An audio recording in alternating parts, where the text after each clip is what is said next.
From the spiritual paintings of Renaissance nun-artist Suor Platinelli to the masterworks of Baroque painter Artemisia Gentileschi and the self-portraits of Italy's greatest women artists, Florence has been a powerhouse for art by women for the last 5 centuries. Hundreds of works by historic women artists are on display in Florence's museums and churches, and thousands more are in gallery storehouses.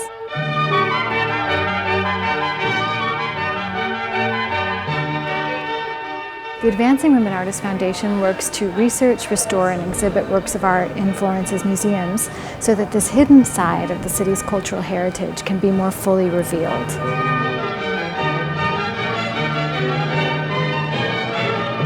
Violante Siris CERROTI, daughter of a Medici court engraver, is at the center of the Foundation's latest restoration project.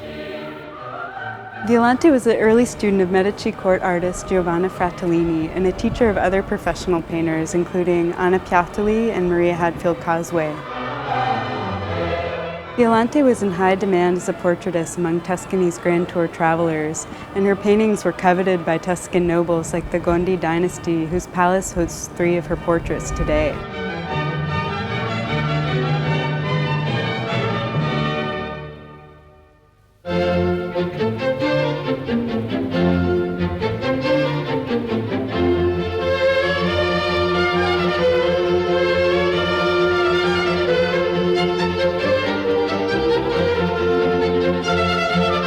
Violante's masterwork resides in the sacristy of the Church of Santa Maria Maddalena dei Pazzi, an exquisite example of Baroque architecture in the center of Florence. During AWA's 2-year restoration project, conservators Nicoletta Fontani and Elizabeth Wicks worked to restore the painting to its original dignity. È molto raro che in una chiesa si trovi un dipinto e anche la sua copia, il suo doppio. Questo succede in Santa Maria Maddalena dei Pazzi a Firenze, dove abbiamo nella cappella maggiore la bellissima pala di Luca Giordano con la Vergine che poggia il bambino a Santa Maria Maddalena, e in sagrestia la copia che Violante Beatrice Siries CERROTI realizza circa 80 anni dopo.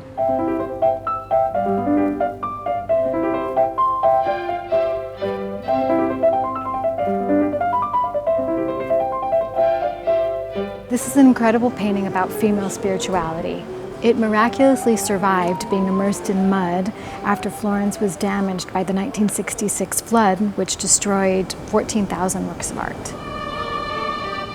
The painting needed restoration, but we didn't actually know how much until the restorers removed it from its niche nearly 50 years later.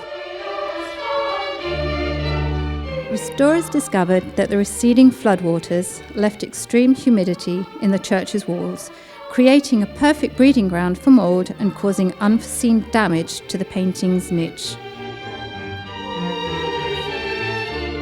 I've never seen such an extensive attack of mold on a painting. I feel like we arrived in the nick of time. The mold had eaten away at the canvas size and the ground, and large areas of paint were separated from the canvas and risked flaking.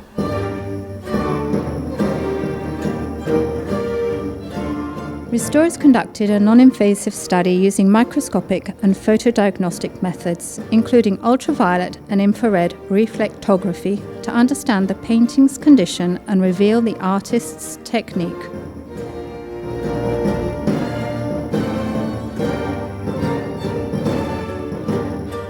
When you restore a painting, You form a bond with the artist and her creative process. For me, this bond is heightened, thinking of Violante as a working mother. You have to think about the stamina that she had creating this large and impressive masterpiece. The restoration's cleaning phase involved removing the mould and disinfecting the canvas, as well as the gradual removal of grime and surface deposits, and the thinning of oxidized varnish residues. As well as numerous holes and tears in the painting, there was a large hole in baby Jesus' right cheek, possibly caused by a falling chunk of plaster.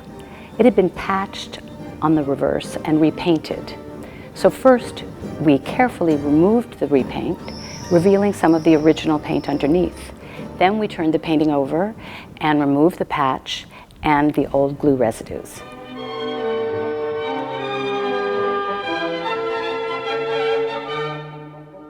Too large to be treated on a table, the painting was placed on a padded fiberglass panel on the floor and packed inside a custom-built vacuum envelope.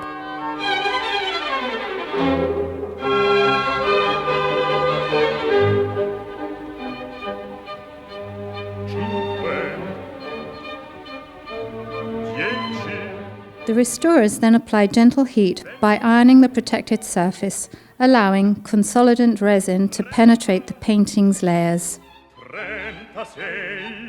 Consolidation is a long and complicated process, but it's a very important one because it increases the painting's stability dramatically as the paint is reattached to the support.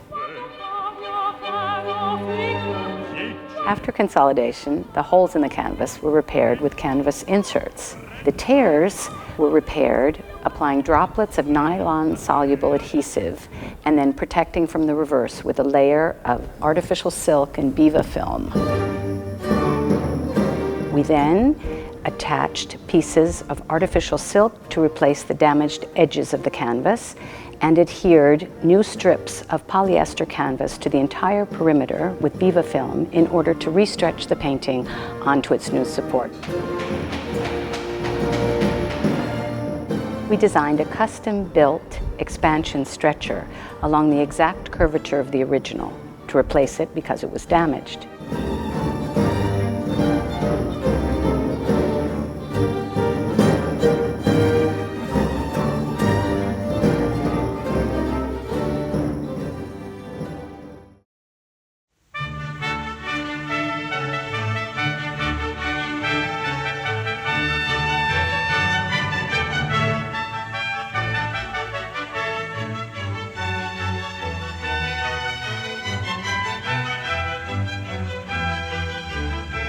We've had the chance to scour archives and monasteries all over Italy in search of Violante's paintings.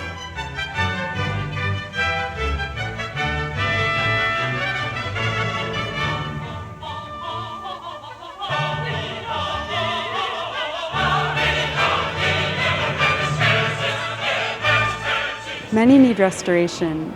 Many even just need to be photographed. From palaces to private collections, uncovering Violante's oeuvre has been an amazing journey, and it's far from over.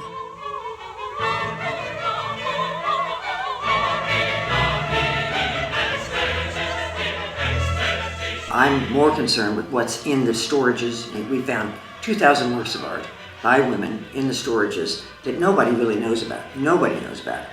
I want to give these women a voice. Really showing these women, that are not known, not seen, because a whole portion of history has been lost. And until you can actually see these works, you have no idea, what it's all about. And once you can see it, we can start filling in the cracks of, what their role was in the history of the city.